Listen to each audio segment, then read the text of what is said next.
Assalamualaikum warahmatullahi wabarakatuh. Selamat datang. Kali ini Kang Selamat akan membawakan kisah yang berjudul Misteri Guci Keramat. Cerita ini ditulis oleh Riana. Sebelum kita masuk ke ceritanya, buat kalian yang belum subscribe channel ini, tekan tombol subscribe-nya terlebih dahulu dan tekan tombol notifikasinya agar kalian tidak ketinggalan romansa lainnya dari Kang Selamat. Gak usah berlama-lama lagi, langsung saja kita masuk ke ceritanya. Misteri Guci Keramat. Astagfirullah, ya Allah. Bagiku hati saat menyadari ia telah menyenggol sebuah guci antik berharga jutaan rupiah hingga pecah dan hancur berkeping-keping.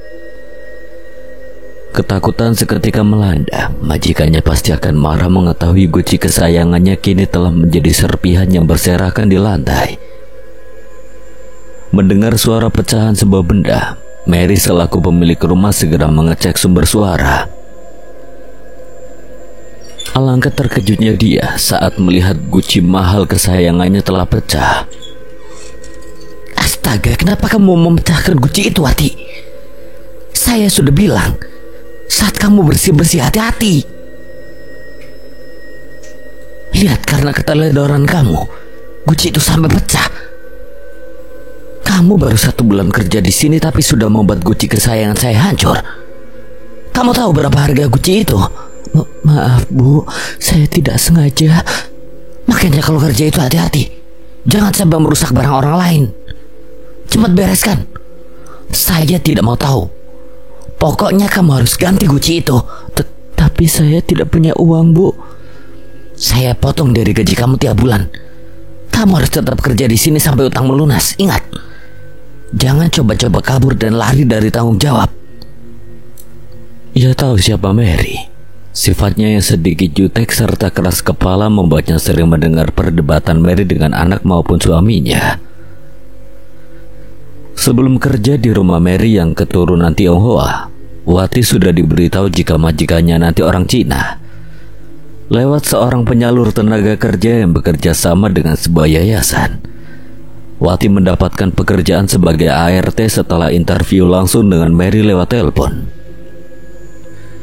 Meski berat harus berpisah dengan keluarga, Wati terpaksa meninggalkan kampung halaman demi membantu perekonomian keluarga yang makin morat-marit semenjak ditinggal ayah tercinta untuk selama-lamanya. Sebagai anak pertama dari 3 bersaudara, Wati berkewajiban membantu ibunya yang membuka usaha warungan dari hasil pinjaman kredit sebuah bank. Dulu almarhum Pak Yanto, bapaknya Wati, sering bertugas menjadi mandor bangunan jika ada proyek besar menghampirinya. Dengan penghasilan lumayan, keuangan keluarga berjalan lancar, dibantu usaha ibunya Wati yang berjualan makanan dan berbagai macam kebutuhan sehari-hari di warungnya. Meskipun harus menyicil angsuran tiap bulannya, Pak Yanto selalu dapat menyisihkan sebagian penghasilannya untuk membayar kewajiban sebagai seorang nasabah. Namun semenjak Pak Yanto sering sakit-sakitan, keuangan keluarga mulai tidak stabil. Untungnya Wati sudah berhasil menamatkan sekolahnya. Meski hanya lulusan SMA, Wati bersyukur telah menuntaskan kewajibannya sebagai seorang pelajar. Sedangkan kedua adiknya masih duduk di bangku SMP dan SD kelas 5. Bu, kenapa Teh Wati harus kerja di Jakarta? Kan jauh, kenapa nggak di sekitar sini aja sih? Ya habis mau gimana lagi, itu keinginan tetehmu. Ibu nggak bisa mencegahnya. Hanya mengandalkan penghasilan dari warung saja tidak cukup, karena ibu masih punya setoran ke bank. Kamu doakan aja ya, semoga teteh betah kerja di sana dan mendapatkan majikan yang baik. Sejujurnya Bu Sinta merasa berat melepaskan Wati seorang diri pergi ke ibu kota. Namun apa boleh buat, calon majikan Wati sudah setuju dan segera meminta Wati untuk secepatnya bekerja. Mengendarai travel yang sudah dipesan, akhirnya Wati berangkat menuju perantauan, meninggalkan ibu yang sangat dikasihinya beserta 2 adik yang sangat dekat dengannya, Ima dan Anang si anak bungsu. Malam itu Wati merasa gelisah. Terus didera perasaan bersalah karena siang tadi ia memecahkan guci antik kesayangan majikannya. Yang membuat hatinya makin sedih, Mary berniat memotong gajinya untuk mengganti rugi akibat kecerobohannya yang telah merusak barang kesayangan Mary. Tak mengapa Bu Mary minta ganti rugi dan memotong uang gajiku. Yang penting dia tidak mau mencatku. Aku harus membantu ibu membayar angsuran ke bank sampai lunas, baru aku bisa tenang. Tengah anteng melamun, Wati tersentak saat ponselnya berdering. Panggilan dari sang ibu membuatnya tersenyum seketika. Halo, assalamualaikum Bu. Waalaikumsalam. Gimana kabar kamu, Nak? Alhamdulillah Bu, di sini Teteh baik-baik aja. Ibu juga jaga kesehatan ya. Jangan terlalu capek. Kalau butuh bantuan panggil aja Imah. Iya, ibu juga sering dibantu sama Imah. Kadang-kadang dia bilang kangen pengen ketemu sama Teteh. Anang juga masih sering mimpi ketemu Teteh, lalu teriak-teriak manggil kamu. Gak apa-apa Bu, Teteh ngerti kenapa Imah dan Anang begitu kehilangan. Selama ini kami sangat dekat satu sama lain, jadi wajar mereka masih sering teringat Teteh dan merasa kangen. Wati tak menceritakan kesalahan yang diperbuatnya dengan memecahkan guci kesayangan Mary. Ia tidak ingin membuat ibunya merasa khawatir dan mencemaskan keadaannya. Biarlah dirinya yang bertanggung jawab untuk mengganti barang yang tidak sengaja ia pecahkan. Sekitar jam 10-an, sebuah mobil warna putih berhenti tepat di depan rumah Mary. Tak berselang lama keluarlah seorang lelaki berwajah oriental memakai kacamata hitam. Namanya Billy, putra sulung Mary dan Robert yang sengaja mengunjungi kediaman orang tuanya setelah berbulan-bulan tinggal di luar kota sebagai pebisnis handal di bidang properti. Langkahnya ia ayunkan menuju rumah mewah milik papi maminya. Kebetulan saat Billy hendak membuka pintu, Wati muncul dengan ekspresi terkejut, tak menyangka dengan kedatangan putra majikannya. Selamat siang Tuan, saya Wati, pembantu baru di sini. Oh, kamu yang namanya Wati. Mami ada? Sejam yang lalu ibu pergi keluar dengan non Esti, tapi tidak memberitahu kemana perginya. Baiklah, biar nanti saya telepon Mami. Wati menggeser tubuhnya saat Billy melewati dirinya memasuki rumah. Wati menatap lekat pria berpostur tinggi putih itu hingga sosoknya hilang dari pandangan. Ternyata lebih ganteng aslinya daripada di foto. Wati senyum-senyum sendiri menyadari ketampanan anak majikan yang baru ia lihat sekarang. Meski orang Cina memiliki kulit putih, tapi menurut Wati kebanyakan wajahnya biasa saja. Bahkan di kota tempat tinggalnya pun banyak pemilik toko yang didominasi keturunan Tionghoa. Namun Wati merasa takjub saat bersitatap dengan putra majikannya yang menurutnya lebih tampan dari yang ada di foto. Wati baru sadar dari lamunan saat mendengar suara Billy berbicara di telepon dengan ibunya. Buru-buru ia keluar untuk menyapu halaman depan setelah kelar beberes di dalam rumah berlantai 2 tersebut. Mary dan pemilik toko furnitur masih tawar-menawar harga guci yang akan dibeli. Mary merasa keberatan dengan harga yang ditawarkan, sementara dirinya sudah kepincut dengan guci antik yang menurutnya sangat bagus dan menarik. Masa segitu kok? Kemahalan ah? Kemarin aku beli gak semahal itu. Masa yang ini mahal banget? Lagian ukuran dan modelnya juga hampir sama. Turunin dikit dong kok. Kan aku langganan di sini. Aku udah suka sama modelnya. Ayolah kok, jangan mahal-mahal.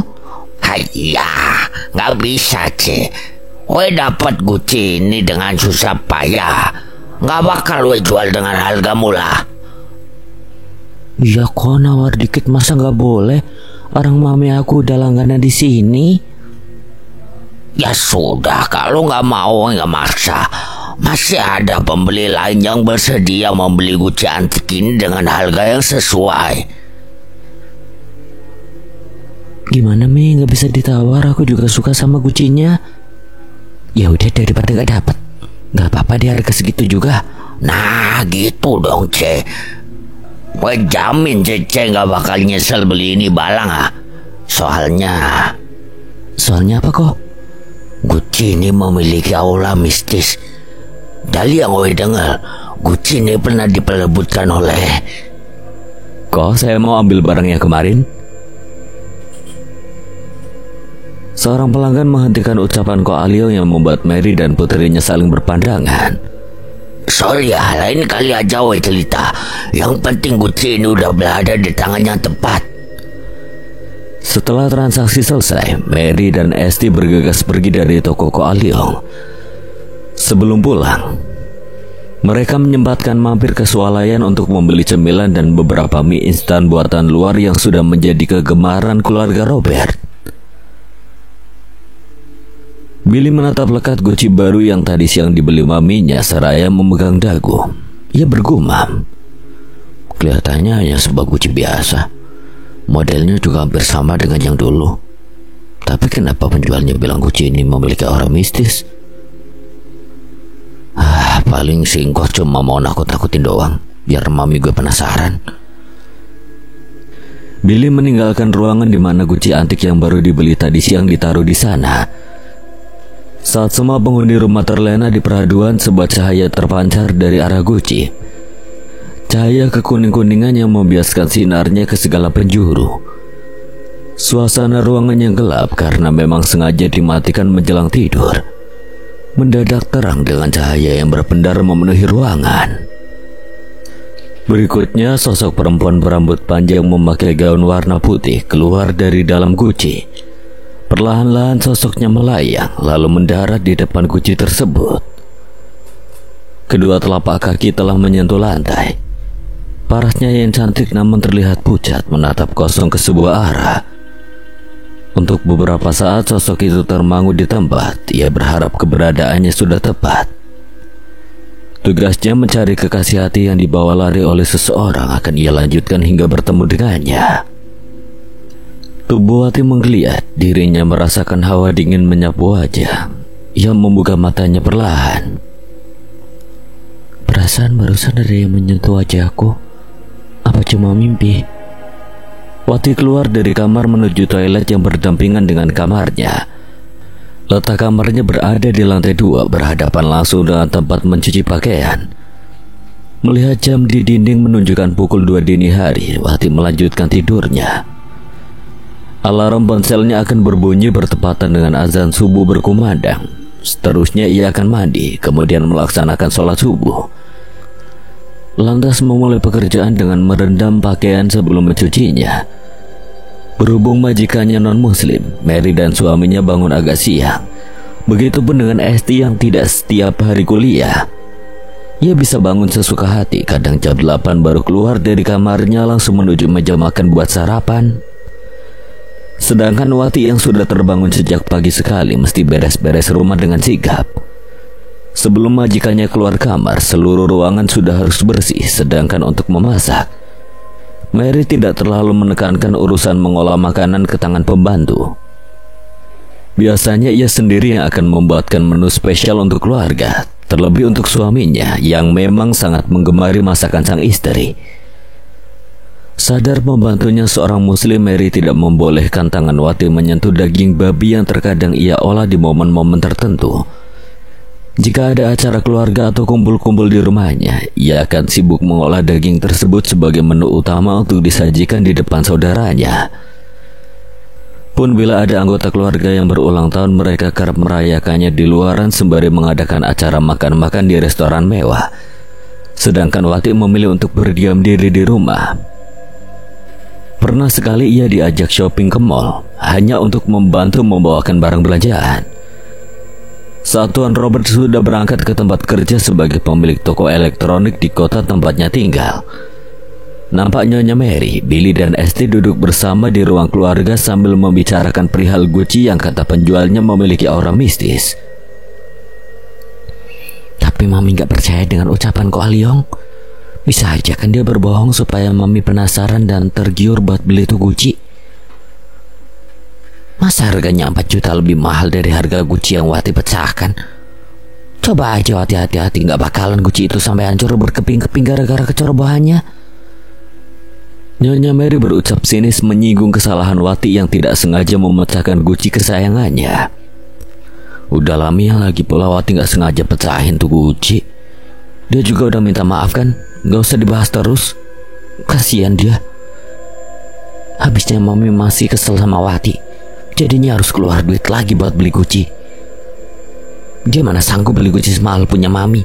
Kalian tahu kan, guci itu hadiah ulang tahun Mami 6 tahun lalu dari Papi. Ntar Mami potong aja dari gajinya buat ganti rugi guci Mami yang ia pecahin. Janganlah Mi, dia kan kerja di sini buat bantu keluarganya. Apa sih arti uang segitu buat Mami dibandingkan ketulusan hati Wati yang ingin membantu perekonomian keluarga dengan berpisah jauh dari ibu dan adik-adiknya? Kamu jangan terus bela dia dong, Bil. Jelas-jelas dia udah bikin kesalahan.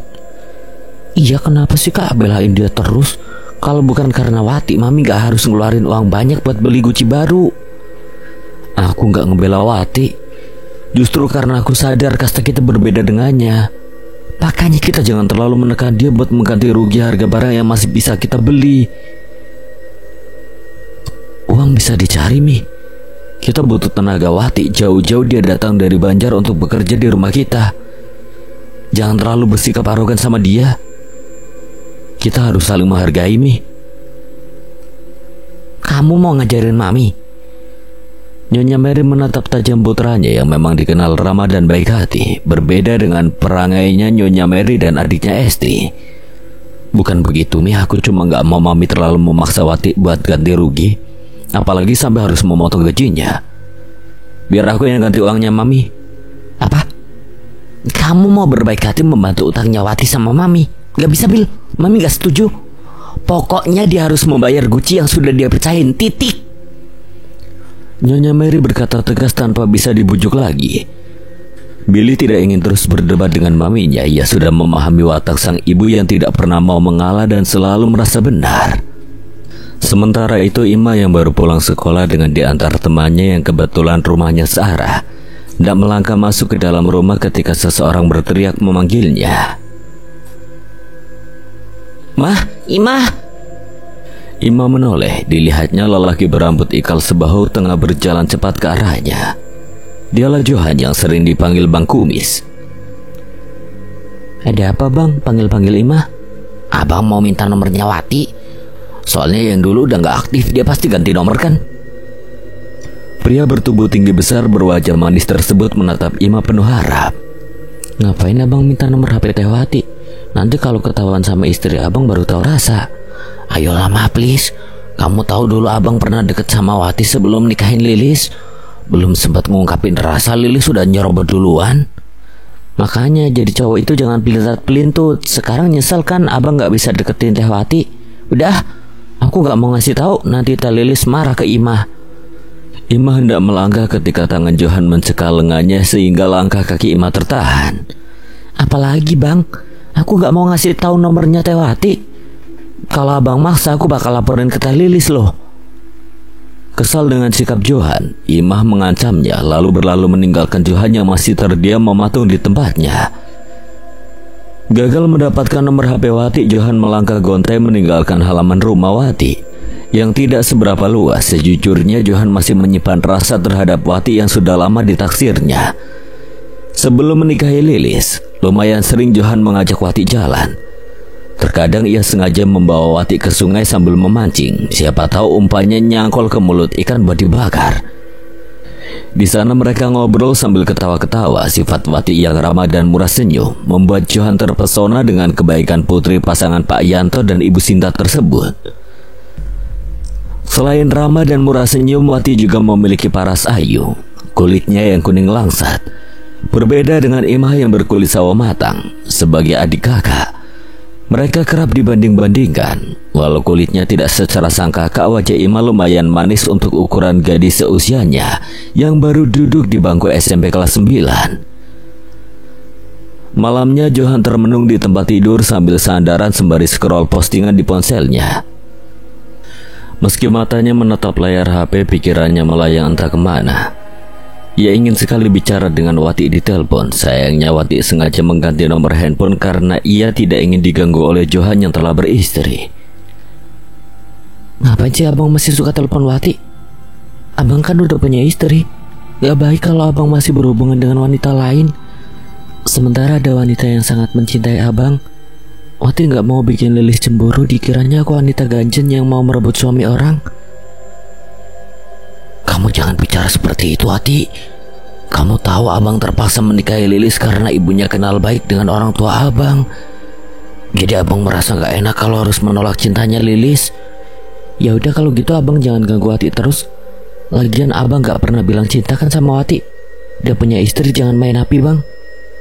Bisa kebakar nanti. Abang gak peduli abang suka sama Wati. Dikasih tau malah ngeyel. Udah, aku mau bobo. Johan yang masih anteng melamunkan Wati tidak menyadari saat Lilis menghampirinya dengan memakai gaun malam. Ia berniat menggoda suaminya. Abang. Karena Johan tetap bergeming, Lilis kembali memanggil suaminya. Abang, lagi mikirin apa sih? Ini Lilis istri abang. Lilis menunjuk dirinya dibarengi perasaan kesal karena merasa dicuekin. Johan tersentak saat tepukan tangan mendarat di wajah kotaknya. Pria gondrong berkulit hitam manis itu pun langsung menatap Lilis yang sedang menatap kepadanya. Lilis, ngagetin abang aja. Habisnya abang dipanggil gak mau nyaut. Lagi mikirin apa sih? Wati ya? Enggak, Lilis masa tahu. Abang lagi mikirin Lilis, istri abang yang cantik jelita. Masa? Beneran abang lagi mikirin Lilis? Bener, Lis, abang gak bohong. Lihat belahan dada punya Lilis, abang jadi tergoda. Lilis mau ikut abang ke puncak asmara yuk. Kerlingan nakal dan menggoda yang Johan perlihatkan membuat Lilis spontan memeluk tubuh lebar Johan seraya mendaratkan kecupan mesra di pipi suaminya. Tepat pukul 12:30 malam, guci kesayangan Nyonya Mary kembali mengeluarkan cahaya terang yang berpendar ke seluruh ruangan. Tak lama sosok putih melayang menuju kamar Wati. Wati terbangun dengan kedua mata melotot. Selanjutnya tubuhnya bergerak menuruni ranjang, berjalan perlahan keluar dari kamarnya. Wati yang tubuhnya telah dirasuki sosok penghuni guci kini melangkah menuju kamar Billy di lantai 2. Perlahan-lahan pintu kamar terbuka dengan sendirinya. Nampak pemuda berwajah Chinese tengah tertidur pulas berselimut tebal di atas kasur. Sosok itu makin mendekat ke arah Billy. Bibir tipis Wati tersenyum, menatap lelaki yang dicarinya selama ini, tengah tidur pulas tanpa menyadari kehadirannya. Acan, akhirnya aku menemukanmu. Sudut bibir Wati tertarik, menciptakan lengkungan manis menghiasi raut wajahnya yang berbinar bahagia. Perlahan-lahan Wati menduduki tepian ranjang. Senyum tak lepas dari bibirnya. Tangannya ia ulurkan untuk menyentuh wajah Billy. Namun sebelum tersentuh, Billy keburu bergerak dengan merubah posisi tidurnya menjadi miring dibarengi dengkuran halus, menandakan si pemilik kamar tengah bergelut dalam dunia mimpi. Saat roh penghuni guci keluar dari raga Wati, seketika tubuhnya luruh ke lantai hingga tergeletak tak sadarkan diri. Tak berselang lama Wati terjaga. Ia tersentak manakala menyadari dirinya tertidur di lantai tepat di depan guci yang baru dibelinya Nyonya Mary. Kenapa aku bisa berada di sini? Perasaan tadi aku tidur di kamar, kok sekarang malah ada di depan guci. Tak mau ambil pusing memikirkan hal itu, Wati bangun dan segera beranjak dari tempatnya. Meski hatinya dipenuhi tanda tanya, ia memilih untuk tidak menghiraukan. Kalaupun ia mengigau atau berjalan keluar saat tidur, mungkin memang itu yang terjadi, pikirnya. Selesai sarapan, Billy melangkah menuju beranda rumah, duduk santai sekedar melihat-lihat postingan beberapa konten kreator yang kerap muncul di medsos. Kadang bibirnya mengembang, menciptakan segaris senyuman yang terukir di bibir tipisnya. Ia tertawa lucu kala melihat tingkah jenaka para pelaku konten yang terkadang melakukan sesuatu di luar nalar hanya demi meraup like dan viewer terbanyak. Keseriusannya menonton harus terhenti ketika sebuah nama tertera di layar ponsel yang sedang ia pegang. Cindy, gadis keturunan Tionghoa yang kebetulan merupakan teman dekatnya. Halo, pagi Cindy. Hey Bill, masih di rumah? Kapan berangkat lagi? Belum tahu, berbulan-bulan ninggalin keluarga rasanya kangen banget. Rencananya aku pengen ngerayain Imlek bersama keluarga besar. Oh, berarti masih lama dong kamu tinggal di sini. Oh ya, ada yang mau aku kenalin nih, orangnya cantik. Rambutnya panjang, udah gitu dia pendiam. Mau nggak? Sorry Sin, untuk sekarang ini aku belum memikirkan ke arah sana. Fokus meretas karir dulu selagi muda, memanfaatkan waktu dengan baik. Jangan sampai terganggu hal-hal yang malah bisa bikin runyam. Siapa bilang pacaran bakal bikin runyam? Itu sih menurut kamu ya. Justru dengan memiliki seorang kekasih akan ada penyemangat yang bikin hari-harimu terasa lebih berwarna. Coba pikir baik-baik, Bill. Tapi aku gak bisa, Sin. Aku masih ingin menikmati hidupku dalam kesendirian. Cindy merasa kehabisan akal untuk membujuk Billy agar mau memikirkan tentang pendamping hidup. Sebagai lajang yang belum pernah terikat satu hubungan, Cindy merasa ingin membantu temannya itu agar bisa secepatnya mendapatkan calon istri. Paling tidak pacaran dulu, namun kenyataan yang mesti ia hadapi. Billy sangat sulit merasakan rasa suka terhadap lawan jenis. Ia dikenal sebagai lelaki cuek dan masa bodoh dengan keadaan teman atau rekan kerjanya yang telah lebih dulu menikah. Padahal jika ditilik dari umurnya sekarang, Billy sudah cukup matang untuk membina sebuah hubungan. Namun dirinya tidak terlalu terobsesi untuk segera menemukan tambatan hati. Baginya bekerja dengan giat di waktu muda serta berbakti kepada orang tua dan menyayangi saudara itu lebih berharga dari sekedar bertemu, berkenalan lalu jatuh cinta kepada seorang wanita. Ima sedang membantu ibunya melayani para pembeli, sementara itu Anang si bungsu sedang bermain-main di halaman rumah sambil main gundu dengan salah seorang anak tetangganya. Dari kejauhan tampak Johan sedang memperhatikan gerak-gerik Anang, mengetahui kesibukan Ima yang sedang membantu Bu Sinta di warung. Johan segera menghampiri Anang yang menatap ke arahnya setelah menyentang kelereng ke arah gundu lawan. Nang. Johan mendekat ke Anang yang sedang jongkok. Anang mendongak memandang wajah Johan. Aya naon Bang Kumis? Jangan keras-keras, nanti kedengeran kakakmu.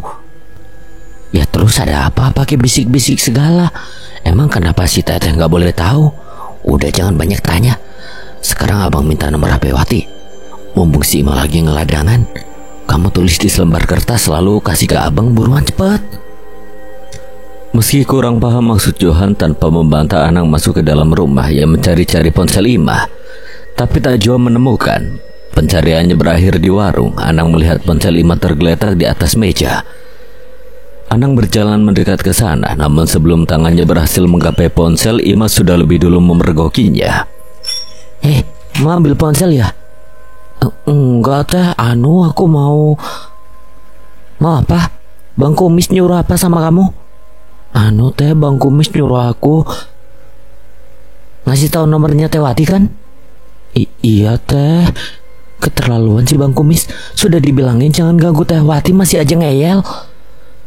Johan merasa cemas tatkala melihat kemunculan Ima. Ia mengira Anang berhasil mendapatkan nomor Wati, namun nyatanya.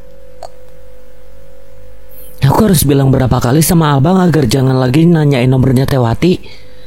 Abang tidak berhak mengganggunya lagi. Kalau abang tetap ngotot akan kuadukan pada Teh Lilis biar dia marah dan mengurung abang di rumah. Dengan jengkel Ima berkata dirinya merasa kesal melihat kelakuan Johan yang memaksa untuk mengetahui nomor ponsel kakaknya. Iya, abang mau balik, Ima gak usah teriak-teriak gitu, ntar dilihat tetangga lagi. Biar tetangga pada tahu kalau abang orangnya pecicilan. Udah punya istri masih aja mau teleponin cewek lain.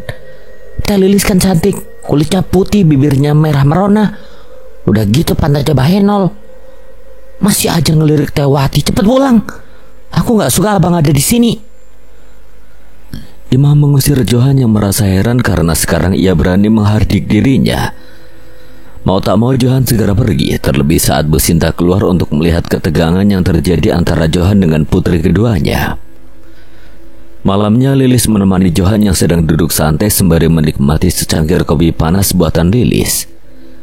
Ia duduk di samping suaminya. Bang, tadi ibu kemari dia nanyain apa Lilis sudah hamil. Terus Lilis jawab apa? Ya belum lah, bukannya gak mau, tapi emang aku belum hamil. Ibu selalu membandingkan aku dengan Wiwin, mentang-mentang dia sedang hamil dan bakal jadi seorang ibu. Kita juga menikah baru beberapa bulan, masih banyak waktu kan? Lilis merengut menyikapi sikap ibunya yang selalu mendesaknya untuk segera hamil. Dahlah, jangan terlalu dipikirkan.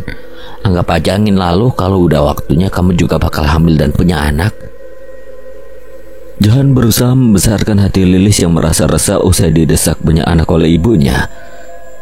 Mulut dan tatapan mata memang tertuju ke Lilis, tetapi hati Johan berbanding berbalik dengan kenyataan.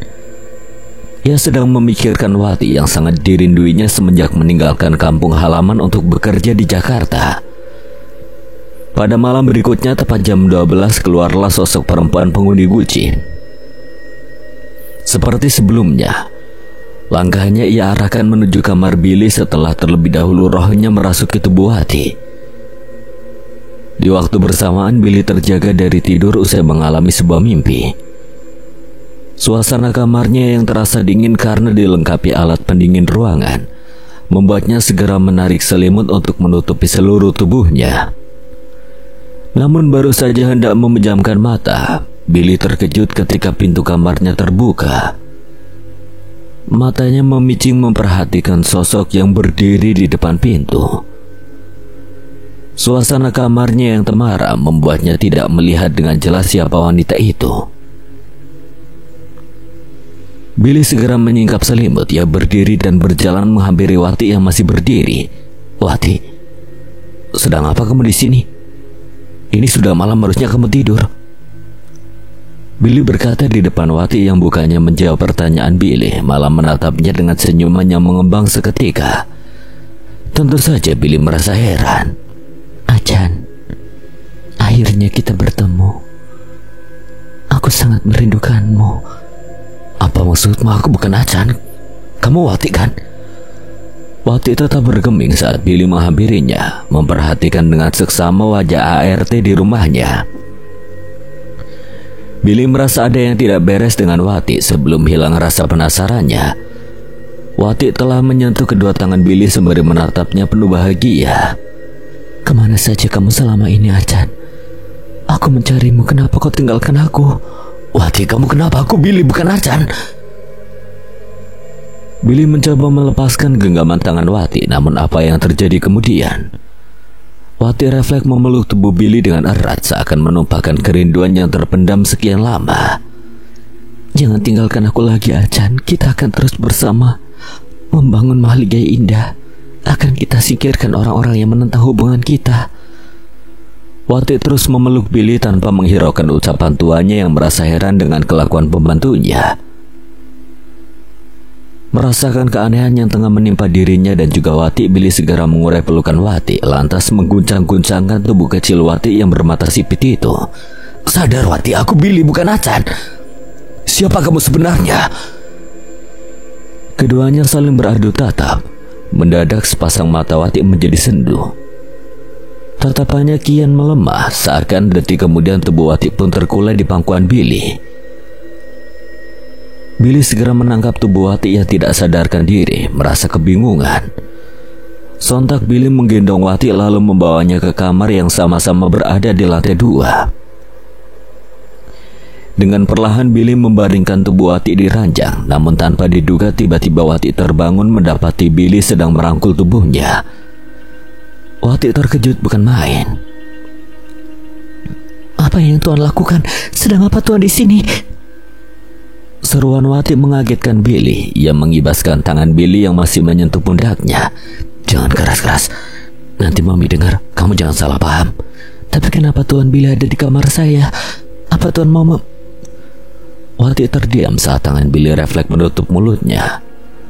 Mata keduanya saling beradu. Sepasang insan yang sama-sama bermata sipit tersebut saling menatap satu sama lain.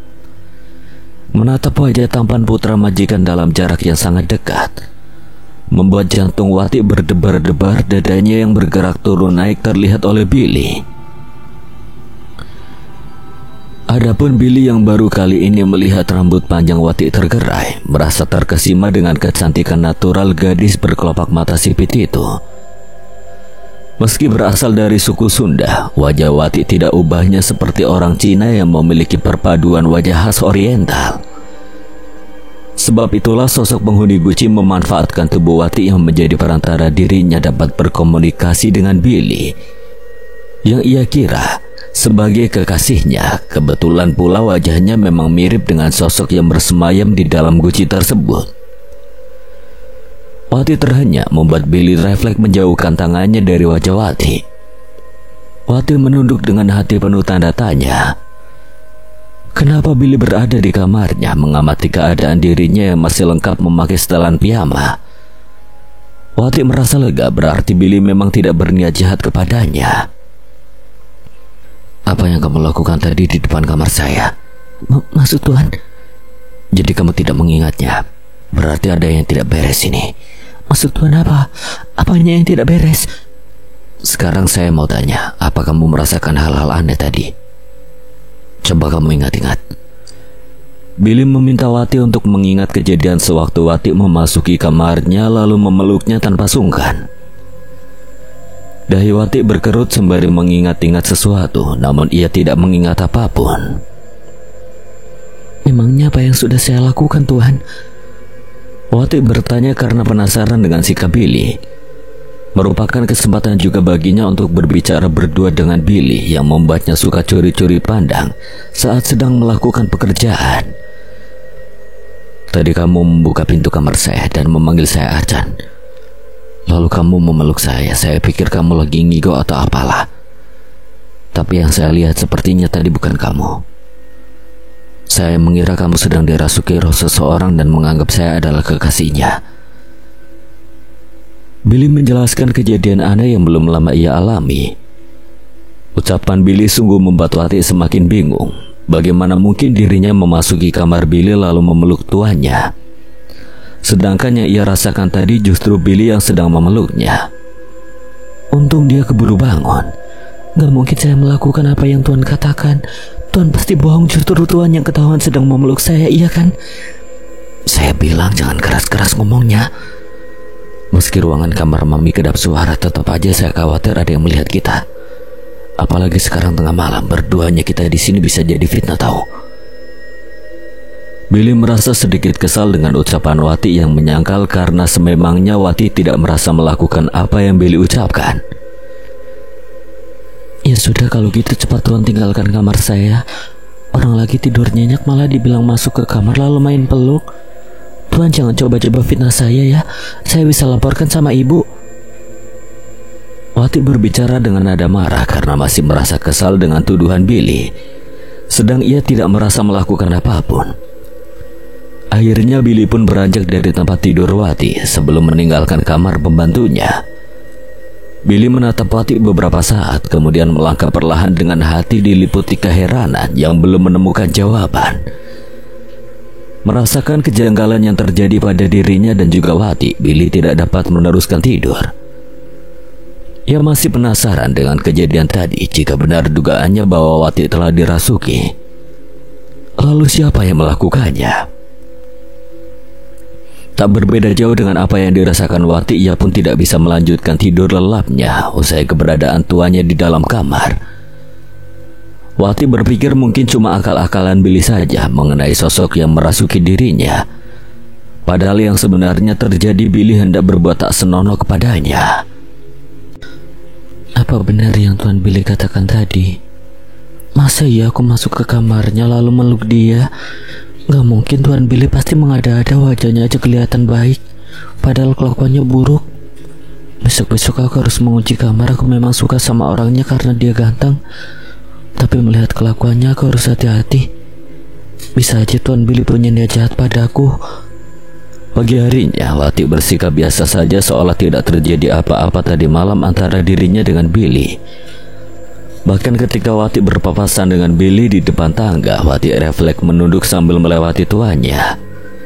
Saat Wati sedang membersihkan bekas sarapan majikannya, samar-samar ia dapat mendengar percakapan Nyonya Mary dengan Billy. Bill, tadi malam Mami mimpi aneh loh. Emang Mami mimpi apaan? Tanya Billy yang duduk berdua di sofa ruang keluarga. Kebetulan posisinya berhadapan dengan guci yang diletakkan di sudut ruangan. Mami melihat sosok wanita berambut panjang keluar dari guci itu. Tubuhnya melayang-layang bikin Mami ketakutan. Dan anehnya sosok itu melayang menuju kamar Wati. Meski takut, Mami coba mengikutinya. Begitu dia berada di depan pintu kamar Wati, tiba-tiba dia menoleh dan melihat ke arah Mami. Tentu saja Mami takut, lalu lari sampai terjatuh dari tangga. Untung Papi segera bangunin Mami. Nyonya Mary menghentikan ceritanya sembari memandang ke arah Guci. Apa benar yang dikatakan Ko Aliong kalau Guci itu memiliki aura mistis? Apakah mimpi yang Mami alami semalam ada hubungannya dengan Guci itu? Jangan-jangan di dalam Guci itu ada sosok penghuninya. Nyonya Mary menatap putranya yang tampak sedang memikirkan sesuatu. Billy beranggapan bahwa sosok wanita yang dilihat maminya dalam mimpi adalah sosok yang semalam telah merasuki tubuh Wati. Meski peristiwa mimpi yang Nyonya Mary alami hampir sama dengan kejadian yang menimpa Billy dan Wati, tidak mungkin Billy menceritakan tentang kejadian tadi malam kepada ibunya. Apa sebaiknya Mami tanyakan langsung sama Ko Aliong? Apa sebenarnya misteri yang tersimpan dalam guci itu? Yang Billy takutkan sosok itu memang ada dan berniat jahat terhadap keluarga kita. Ya udah, ayo ke sana. Kamu temani Mami. Nyonya Mary segera beranjak dari duduknya, diikuti putranya yang lalu meraih kunci mobil di atas lemari. Sementara Billy melangkah menuju pintu utama, Nyonya Mary berjalan ke dapur untuk memberitahu Wati akan kepergiannya ke toko milik Ko Aliong.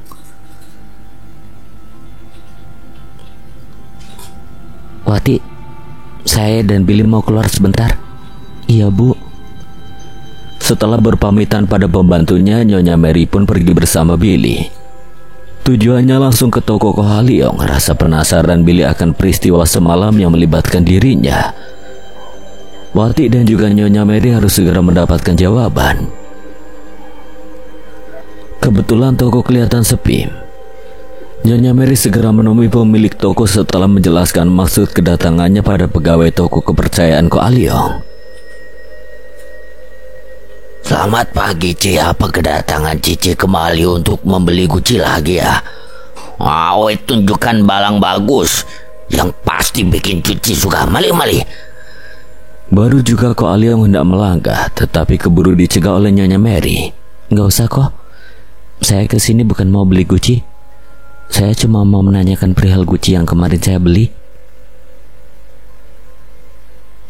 Engkau bilang guci itu menyimpan sebuah misteri. Kalau boleh saya tahu apa itu? Mendengar ucapan Nyonya Mary, Ko Aliong termenung. Setahu dia, guci itu memang menyimpan rahasia sesuai dengan yang diucapkan oleh penjualnya.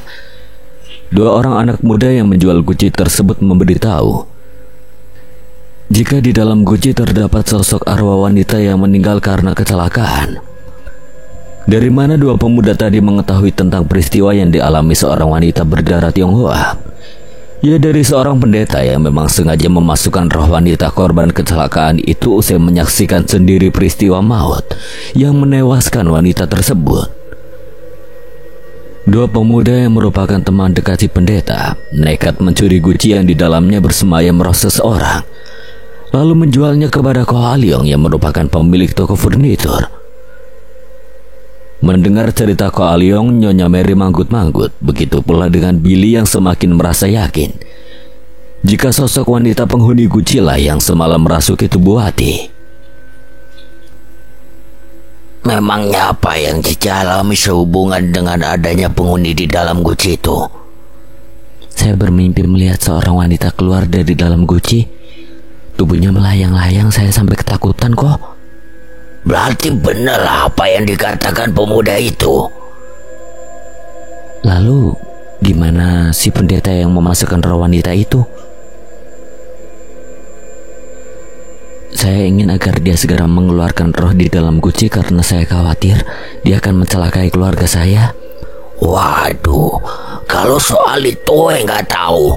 Dua pemuda yang menjual guci ini sama Oe hanya menceritakan tentang arwah wanita korban kecelakaan yang rohnya dimasukkan ke dalam guca tanpa ngasih tahu siapa pendeta itu dan di mana tinggalnya. Tapi semoga saja loh itu tidak mengganggu keluarga Ceca. Wah, harap Cici sekeluarga baik-baik. Usai menuntaskan rasa penasarannya, Nyonya Mary dan Billy meninggalkan toko. Selama dalam perjalanan, Billy memikirkan cara bagaimana agar ia dapat melihat langsung sosok penghuni guci. Ia ingin melihat sendiri ketika roh wanita Cina itu keluar dari dalam guci lalu merasuki tubuh Wati. Yang jadi pertanyaan, apakah dia bisa melakukannya? Bagaimana jika usahanya gagal? Billy berkeyakinan jika sosok di dalam guci mengira dirinya adalah sang kekasih dari peristiwa semalam yang ia alami. Apakah ia harus menceritakan peristiwa yang dialami kepada maminya? Bagaimana tanggapan Nyonya Mary jika mendengar hal itu? Malam harinya, Nyonya Mary beserta suami dan kedua anaknya membahas tentang sosok wanita yang menghuni guci. Keempatnya mengamati keadaan guci dengan seksama. Bahkan Tuan Robert sampai memegang lalu melongok ke dalam guci. Guci ini kebanyakan seperti guci lainnya. Tidak ada yang mencurigakan kalau benar apa yang dikatakan Ko Alyong. Nanti malam Papi dan Billy yang akan menyelidikinya. Kamu siapkan, Bill? Oke, Pi. Kita tunggu sampai tengah malam apa yang akan terjadi. Billy juga penasaran dengan cerita Ko Alyong. Kasihan juga arwah wanita korban kecelakaan itu. Bisa-bisanya si pendeta membuat rohnya tidak tenang dan terus mencari-cari kekasihnya. Mendengar itu, Tuan Robert dan Nyonya Mary mengerutkan kening sambil berpandangan. Mereka merasa heran dengan ucapan putranya. Apa maksudmu, Bill? Siapa yang mencari-cari kekasihnya? Billy tersentak manakala ia sadar telah keceplosan. Apa yang harus dikatakannya sekarang? Jika berterus terang tentang kejadiannya ia alami, lalu bagaimana tanggapan kedua orang tuanya? Enggak, Pi. Billy hanya mengira-ngira aja. Bisa aja kan roh wanita itu sedang mencari seseorang hingga ia keluar dari guci ini, seperti yang dilihat Mami dalam mimpinya. Ya tapi kan kita belum memiliki bukti jika penghuni guci ini memang ada dan nyata. Yaudah, Pi. Billy mau masuk ke kamar dulu. Kalau Billy ketiduran, Papi bangunkan aja. Jelang tengah malam nanti kita akan bersiap-siap. Sementara itu, Wati yang baru saja menegakkan sholat Isya sedang berbicara dengan Ima, adiknya, di telepon. Heran aku teh sama Bang Kumis. Dia terus saja nanyain Teh Wati sampai minta nomor ponsel Teteh segala. Padahal istrinya Bang Kumis kan cantik, kok dia malah ngejar-ngejar Teteh terus sih. Namanya suka ya pasti gitulah. Bang Kumis emang orang yang baik. Kamu masih ingat kan kalau dulu dia suka jajanin kita? Apalagi tiap habis gajian segala macam makanan pasti dibawanya ke rumah kita tanpa diminta. Sayang aja Bang Kumis gak pernah nyatain cinta sama Teteh. Jadi Teteh cuma nganggap dia sebagai teman. Begitu ibu bapaknya jodohin dia sama Lilis, Bang Kumis tak berkutik. Dia tidak bisa mengelak dari tuntutan kedua orang tuanya yang menginginkan Lilis jadi menantu mereka. Lain cerita kalau Teteh sama Bang Kumis dulu pacaran. Pasti dia akan segera menentang keinginan orang tua untuk menikahi Lilis, karena Teteh dengannya sudah terikat satu hubungan. Wati termenung mengingat saat-saat kebersamaannya dulu dengan Johan yang sudah dikenalnya baik. Wati memang memendam rasa suka terhadap Johan, namun karena Johan tidak pernah jujur dengan perasaannya, Wati menduga bahwa Johan hanya menganggapnya sebagai sahabat pun ketika ia mendapatkan tawaran bekerja di luar kota. Tanpa pikir panjang, Wati langsung mengiyakan karena menurutnya ia bisa bebas melangkah tanpa merasa terbebani oleh jalinan kedekatan antara dirinya dengan Johan yang memang tidak ada komitmen apapun. Ya tapi kan dia udah punya istri Teh. Gak baik masih mau deketin Teh Wati. Kalau Teh Lilis nyalahin Ima gimana? Kan bukan salah Ima, Bang Kumisnya aja yang pika sebelan. Dia sampai nekat nyuruh Anang buat nulis nomornya Teteh. Untung segera ketahuan sama Ima. Ima usir aja dia sampai beberapa tetangga pada ngeliatin. Habis Ima kesel banget sama dia, nggak ada kapok-kapoknya udah dibilangin juga. Ima yang sewaktu bicara dengan Wati di telepon hanya dilihat saja oleh Bu Sinta sambil geleng-geleng kepala. Putrinya yang satu itu memang dikenal agak judes dan suka bicara ceplas-ceplos. Berbeda dengan Wati yang lebih kalem dan bicaranya sopan, sehingga siapapun yang berdekatan dengannya akan merasa senang. Ya udahlah, kamu gak usah kesel gitu. Gimana juga Bang Kumis sudah banyak melakukan kebaikan sama keluarga kita. Kalau dia sadar, dia juga gak bakal terus-terusan minta nomor Teteh. Yang penting kita tetap baik sama dia. Acukan aja keinginannya yang ingin terus berhubungan dengan Teteh. Toh selama Teteh tinggal di Jakarta, Bang Kumis gak akan bisa berkomunikasi dengan Teteh. Jadi di sini Teteh merasa aman dan tetap fokus sama kerjaan. Percakapan Ima dan Wati harus berhenti ketika ada dua orang pembeli yang menyambangi warung ibunya. Meski sudah malam, tapi karena warung belum tutup, masih ada pelanggan yang membeli keperluan mereka. Johan sedang nongkrong di warung kopi Bu Sulastri seraya menyesap rokoknya dalam-dalam. Kemudian diseruputnya kopi yang tinggal setengahnya. Adin, teman rondanya, menghampiri. Tumben masih sore udah keluar. Lagi cekcok sama istri ya? Sotoy lu. Sekarang kan bagian gue yang ronda sama lu. Masa iya gue gak boleh keluar sore-sore? Yang penting bini udah terpuaskan. Ngomong-ngomong, si Wati betah juga ya kerja di Jakarta. Katanya dia dapat majikan orang Cina. Bener gak? Kan gue udah pernah ngasih tahu ke lu. Gimana sih? Dengar-dengar lu kecewa ya karena gak bisa dapetin si Wati. Dari desas-desus yang terdengar, Johan merasa kecewa karena harus berpisah dengan Wati yang sangat dekat dengannya. Terlebih semenjak Johan didesak orang tuanya untuk segera menikahi Lilis. Johan menarik nafas panjang lalu menghembuskannya. Ia tidak langsung menjawab pertanyaan Andin. Pikirannya kembali tertuju pada Wati. Andai dulu ia tidak menunda-nunda kesempatan untuk berkata jujur tentang perasaannya, tentu saat ini dia belum menjadi suaminya Lilis. Kemungkinan pula justru Wati yang menjadi istrinya. Dasar bodoh. Kenapa aku benar-benar tolol, Johan? Johan merutuki dirinya sendiri. Gadis secantik Wati harus dibiarkan pergi menjauh, sementara dirinya merasa tersiksa harus menahan kerinduan semenjak tidak dapat melihat paras ayu berwajah oriental yang selalu membuatnya melamun hampir sepanjang waktu. Johan memukul-mukul kepalanya dengan kepalan tangan Andin yang duduk di sampingnya, merasa keheranan dengan kelakuan Johan. Lu pasti nyesel kan karena dulu gak sempat ngungkapin rasa ke Wati. Makanya jadi cowok itu harus berani, jangan badan aja yang digedein. Kawani si gaurang atuh. Si Adin penggait istri orang. Sialan lu.